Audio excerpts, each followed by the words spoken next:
돌아오는 주일이 마태복음의 마지막입니다.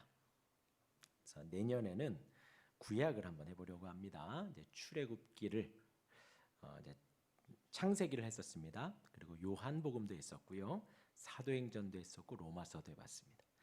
그리고 이제 지금 시편을 화요일에 하고 있어서 이제 신약을 했으니 구약을 이제 출애굽기를 좀 하려고 합니다. 기도해 주시기를 바랍니다. 또 기도하시면서 준비를 하시기를 바랍니다. 강해 설교는 그 의도를 잘 아셔야 합니다.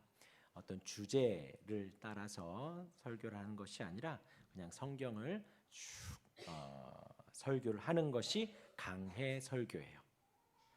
신구약 성경 모두는 우리를 위한 하나님의 사랑의 편지입니다. 구약도 그렇고 신약도 그렇고요.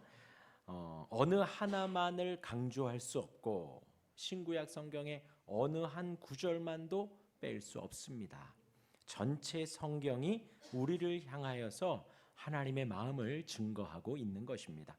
물론 개인적으로 은혜 받은 말씀이 있을 수 있고 또 반면에 이해가 잘 되지 않는 말씀도 있을 수 있습니다. 그러나 어느 성경이 더 좋고 어느 성경은 없어도 되고 그러한 것은 없다는 거예요.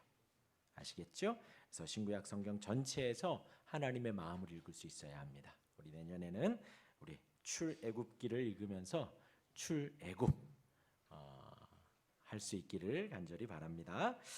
예, 우리 다시 마태복음으로 옵니다. 오늘 이제 마태복음 28장 11절에서 15절까지 말씀으로 부활의 소식이라는 제목으로 잠시 은혜를 나누겠습니다. 오늘 본문은 빈 무덤, 예수님이 부활하시고 천사가 나타나고 그곳이 비어 있습니다. 그것을 여인들에게 나타났습니다. 그리고 그 앞에 군인들도 있었습니다. 여인들도 그 군인들도 함께 보았습니다. 그 무덤 앞에서 천사가 무덤을 막고 있던 돌을 옮겨 놓았습니다. 그 놀라운 광경을 군인들이 지켜보았고 오늘 본문은 그 군인들이 예루살렘 안으로 들어가서 이 모든 사실을 대제사장들에게 알리는 장면입니다.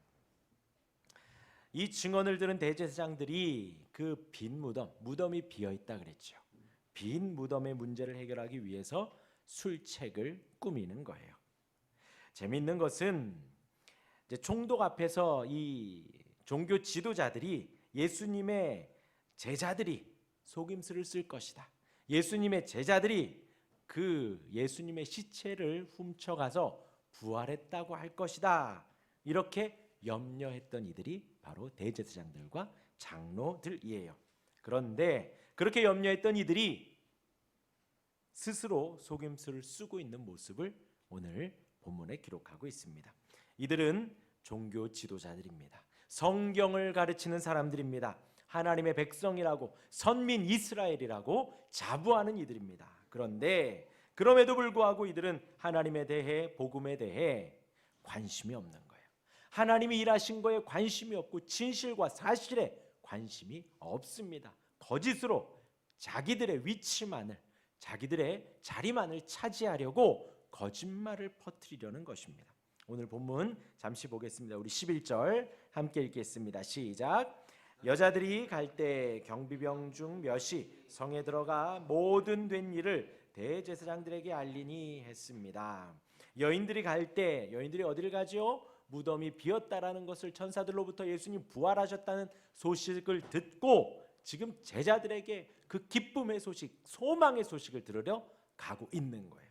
그때에 경비병 중 몇이 성에 들어가 모든 된 일을 대제사장에게 알리고 있습니다. 이 11절의 마지막 알리니가 되어 있지요. 이것이 아팡겔로라는 헬라어예요. 근데 이 단어가 여인들이 8절에서 알리려고 하는 단어와 같은 단어입니다. 그러니까 여인들도 가서 부활의 소식을 알리고 이 군인들도 지금 대제사장들에게 부활의 소식을 알린다라는 거예요. 그런데 그 분위기는 정반대이죠. 여인들은 제자들에게 소망과 승리의 부활 소식을 전하고 있고 군인들은 대제사장들에게 실패의 메시지라고 증거하고 있는 거예요. 같은 상황인데 다른 결과물, 아주 큰 대조를 이루고 있지요. 이들이 본 것은 여인들이 본 것과 똑같습니다. 예수님이 십자가에 죽으시고 큰 지진이 나고 하늘에서 천사가 나오고 돌을 굴려놓고 그 무덤이 비어 있는 것, 여인들과 군인들 똑같이 보았습니다. 그리고 이제 오늘 본문은 그 대제사장들과 장로들의 모습을 기록하고 있지요. 모여서 의논합니다. 중요한 것은 이 소식을 들은 이들의 반응이지요. 이들은요, 먼저 유다로부터 은 30을 다시 돌려받지요. 내가 잘못한 것 같다, 내가 실수한 것 같다. 그랬다면 그때 돌이켰어야 하지요. 그리고 또 빌라도에게 넘겼는데 빌라도가 신문을 잠시 하고선 사람들에게 공포합니다. 나는 이 사람에게서 죄를 찾지 못하겠노라. 그런데도 돌이키지 않습니다. 그리고 지금 예수님의 부활 소식을 듣습니다. 모범답안이라면 어떻게 하면 될까요? 이 대제사장들과 장로들이 아까 말한 대로 성경 교사이고 하나님의 자녀라고 선민이라고 하는 그들이에요. 그런데 무덤이 비었습니다. 부활했습니다. 천사들이 말해줬습니다. 죽었던 이가 살아난 것 같습니다 라고 했다면 빨리 돌이켰어야죠. 회개했어야죠. 우리가 잘못했구나, 실수했구나 했어야 하는데 지금 이들은 그것에는 관심이 없지요. 지금 예수님을 빌라도에게 넘기고 죽음에까지 이르렀습니다. 빨리 돌이켜, 지금이라도 빨리 돌이켰어야죠. 그러나 예수님께 대한 재평가, 충분한 정보들이 있지만 하지 않고 있다라는 거예요. 그리고 이들은요, 예수님을 이때 처음 만난 게 아니죠. 예수님의 공생의 사역 기간 동안에 계속해서 주시해서 보고 있고, 공생의 사역 기간 동안에 은혜의 말씀, 바른 복음의 말씀, 하나님의 말씀에 대한 온전한 해석을 들었던 이들이에요. 귀신을 쫓을 때에, 병을 고칠 때에도 그 옆에 있었고, 바리새인들, 서기관들, 장로들, 대제사장들 다 마찬가지입니다. 이런 하나님의 천국 복음 사역을 하는 가운데 그들은 하나같이 그 복음 앞에 무릎을 꿇고 그 복음 앞에 회개하고 그 복음 앞에 아멘 하려고 하지 않고 하나같이 예수님을 없애려고만 했다는 거예요. 그러기에 보고를 받고도, 군인들의 보고를 받고도 똑같은 반응을 보이는 거예요. 예수님 생전했던 그 반응과 똑같습니다.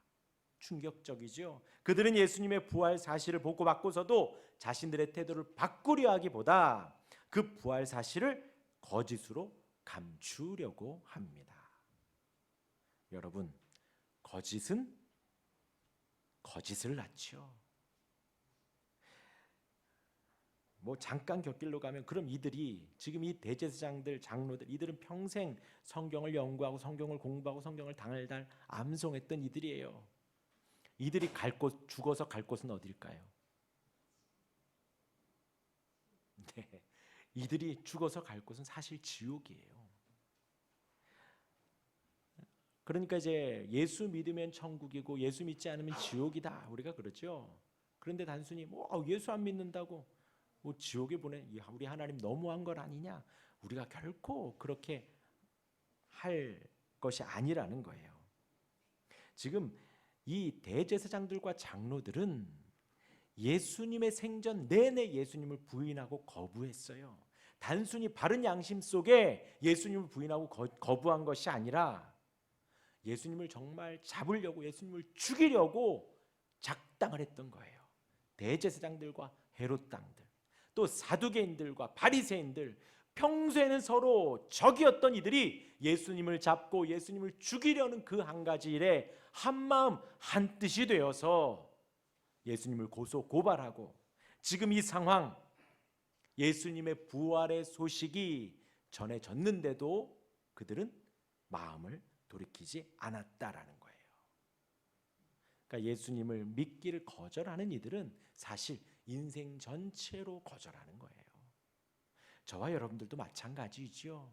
저와 여러분들이 지금 이 자리에서 찬양하고 예배하고 기도하고 날이 추워가고 비가 오지만서도 예배당을 사모하려 나오는 것은요, 우리의 인생 속에 하나님의 사랑이 있었기 때문이에요. 하나님이 우리의 삶 속에서 우리를 계속 녹화하시고 우리에게 계속 말씀하시고 우리를 설득하시고 우리를 인도하시고 놀라운 방법으로, 여러 가지 방법으로, 상식적으로 말씀 속에 우리를 삶에 인도하시는 그 과정 속에서 우리가 아멘하고 주 앞에 머리 숙이고 주님을 찬양하고 높이고 그 한 과정 속에 오늘 이 자리에 나와 있는 것처럼 지금 이들은 예수를 거절하고 거부하는 것을 넘어서 살아계신 예수님을 거짓으로 매도하고 살아계신 예수님을 없는 것처럼 지금 만들어 가고 있는 것입니다. 군인들에게 상당한 돈을 주며 거짓말을 퍼뜨리지요. 군인들은 돈을 받고 시키는 대로 합니다. 이러면 바로 우리 김정남 집사님 같은 분이 출동하는 거예요. 군인들이 돈 받고 이렇게 해주고, 그렇죠? 그럼 우리 김정남 집사님 출동하는 거예요. 조사하면 다 나옵니다. 사실 이 군인들은요 잘 된 거예요. 왜냐하면 어쨌든 밤새서 그 무덤에서 예수님의 시체가 없어지는 것을 막아야 하거든요. 그래서 임봉했고요. 거기를 군인들로 하여금 지키게 했어요. 그 작전에서의 임무는 군인들은 그 무덤을 비지 않게 하는 게 임무였어요. 근데 자고 일어났는데 어떻게 해요? 비어 있잖아요. 그러니까 작전 성공한 거예요? 실패한 거예요? 작전 실패예요. 실패. 자신들의 임무를 수행하지 못했습니다. 그런데 유대교 지도자들이 더 화를 내고 막 책임을 추궁을 해야 되는데 도리어 돈을 준다는 거예요. 조금이 아니라 어마어마한 돈을 주고 아무 말도 하지 말라는 거예요. 그럼 남은 건 누구냐? 총독 빌라도예요. 왜냐하면 이 군인들은 지금 빌라도 소속의 군인들로 보이거든요. 근데 빌라도로부터도 이제 책임 추궁을 당해야 하는데 이 종교 지도자들이 뭐라 하냐? 돈을 더 주면서 그건 걱정 말라는 거예요.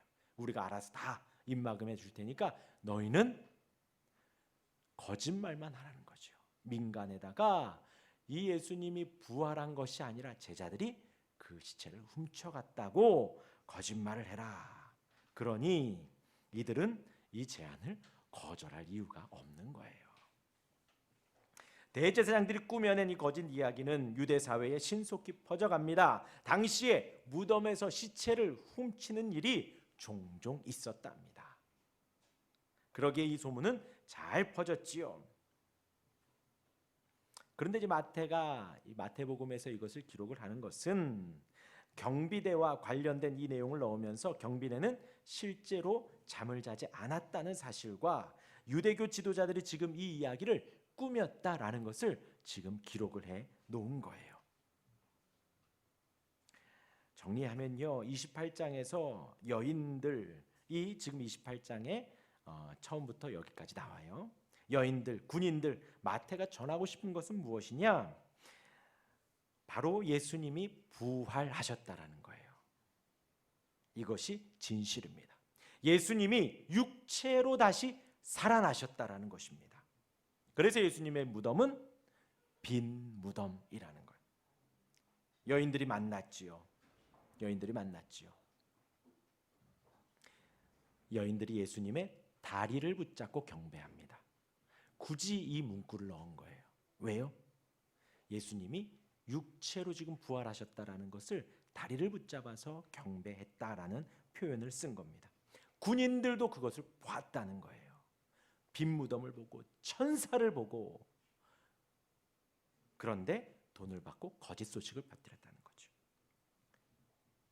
우리가 알아야, 이 28장에서 알아야 할 것은요, 예수님이 부활하셨다라는 거예요. 부활은 새로운 세상의 시작을 말합니다. 단순히 우리 삶의 죽음 이후에 인생이 있다라는 소망, 이것도 어마어마한 소망이지요. 그런데 이것뿐만이 아니라 이 부활의 의미는 예수님의 십자가 죽음이 패배가 아니라는 거예요. 갈릴리에서 웅장하게 승리한 것을 보여주시는 것입니다. 곧 예수님의 죽음과 부활이 하나님의 계획과 뜻에 따른 옳은 일, 바른 일이라는 것입니다. 부활로 그것이 입증이 된 것이지요. 우리 예수님이 죽음 가운데 살아나셨다는 것, 예수님이 죄가 없다는 것입니다. 저와 여러분들은 다 죽습니다. 왜요? 죄 때문에 죽는 거예요. 죄 때문에. 나이 들어 죽는 것도 아니고 사고 나서 죽는 것도 아니고 때가 되어 죽는 것이 아닙니다. 우리의 죄 때문에 죽는 거예요. 그런데 예수님이 죽으셨지요. 죽음이 그 죄 없는 예수님을 감당할 수가 없는 거예요. 예수님의 부활은 예수님이 죄가 없다는 것이고, 예수님의 부활은 하나님께서 죽음을 정복하고 이제 새로운 세상을 시작하셨다라는 것입니다. 누구로 인한? 예수 그리스도로 인한 새로운 세상이 웅장하게 선포된 것을 지금 말하고 있는 거예요. 예수님께서 온 우주를 통치하는 권한을 이제 가지셨다라는 것입니다. 그리고 예수님의 부활로 우리의 죽음 이후의 삶도 보장이 된다는 거예요. 이제 예수님의 부활은 이러한 의미를 담고 있습니다. 이제 빈 무덤을 보면서 그냥 단순히 예수님 부활하셨네, 아니에요. 이제 새로운 세상이 열린 것입니다. 그리고 그 새로운 세상이 열린 예수님의 부활이 거짓이 아니라 사실이라는 것을 지금 28장에서 말하고 있습니다. 이제 성탄절인데 지금 부활절 이야기를 하고 있네요. 중요한 것은요, 지금 이제 우리 사실 이 개신교에서는 성탄절, 뭐 추수감사절, 뭐 이렇게 부활절, 절기를 사실 신경 쓰지 않아요. 매 주일이 이 부활절이에요. 예수님의 부활을 우리가 매주 기리는 것입니다. 그래서 정말 뭐 우리가 말하는 보수적인 교회는요, 이 절기도 지키지 않습니다. 성탄절도 하지 않고 추수감사절도 하지 않아요. 그냥 매 주일 부활 주일이다. 부활에 감사하여 매 주일을 하나님께 드립니다. 왜요? 부활이 그만큼 의미가 크다는 거예요. 단순히 우리 죽고 다시 살 수 있는 소망이 생겼구나, 그 정도가 아니라니까요. 예수님의 부활을 기점으로 새로운 세상이 열린 거예요. 예수님께 하나님께서 모든 권한을 다 주셔서 예수님의 이름으로 세상이 열린 것입니다. 예수님이 통치하시고 다스리시는 거예요. 오늘 저녁 이런 의미가 우리 안에 충만히 있기를 바랍니다. 그렇지 않다고 해서 절망하지는 마십시오.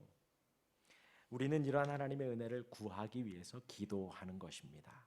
그래서 기도하는 거예요. 여기 종교 지도자들 사복음서 내내 예수님을 죽이려고, 믿지 않으려고 발버둥 칩니다. 이들은 지옥에 가기 마땅한 자들이에요. 예수님의 부활이 그들에게는 전혀 소망이 되지 않습니다. 저와 여러분들에게는 소망이 되고 기쁨이 되고 은혜가 되고 새 시대가 되는 거예요. 그리고 오늘 이 저녁에 이 은혜를 달라고 기도하는 우리가 되길 바랍니다. 그 부활의 은혜가, 부활의 새 시대가 내 안에서도 부활의 은혜로 충만히 임해야 되거든요. 근데 그것은 우리 아까 집사님 말씀하신 대로 하나님의 영역이에요. 베드로가 여인 앞에서 부인하던 베드로가 많은 사람들 앞에서 예수님의 부활을 증거하고요. 예수님이 기도 좀 해라, 기도 좀 해라 그러지 않았던 그들이 때가 되니까 기도하러 올라가다가 그 안진뱅이를 만나게 되잖아요. 그 제자들이 바뀌게 되는 기점이 성령님이에요. 저와 여러분들에게 부활의 소식이 충만한 그 기쁨과 은혜와 새 시대로 열릴 수 있기를 간절히 바랍니다. 우리 예수님의 부활은 우리에게 그러한 은혜가 됩니다. 저와 여러분들이 아무리 고난이 있고 힘겨운 일이 있어도 이 부활의 은혜가 있으면 모든 것을 이겨낼 수가 있는 거예요. 새 시대가 열린 거예요. 새로운 삶이 열리는 것입니다. 그 은혜로 충만해지시기를 바랍니다. 그렇게 충만해진 성도들은 이제 부활의 증인이 되어집니다. 교회는 예수님께서 약속대로 죽으시고 살아나셨다는 소식을 전하는 증인들입니다. 이 여인들처럼 온전히 전해야 돼요. 빈 무덤. 이 여인들은 그것을 전하러 막 뛰어나가는 거예요. 반대로 군인들처럼 듣고서도 거짓말을 하는 것이 아니고요. 이 증인에 대한 내용은 돌아오는 주일에 하도록 하겠습니다. 부활의 소식이 복음이 되기를 바랍니다. 부활의 소식이 소망이 되고 기쁨이 되시기를 주님의 이름으로 축원합니다. 아멘. 우리 기도하겠습니다.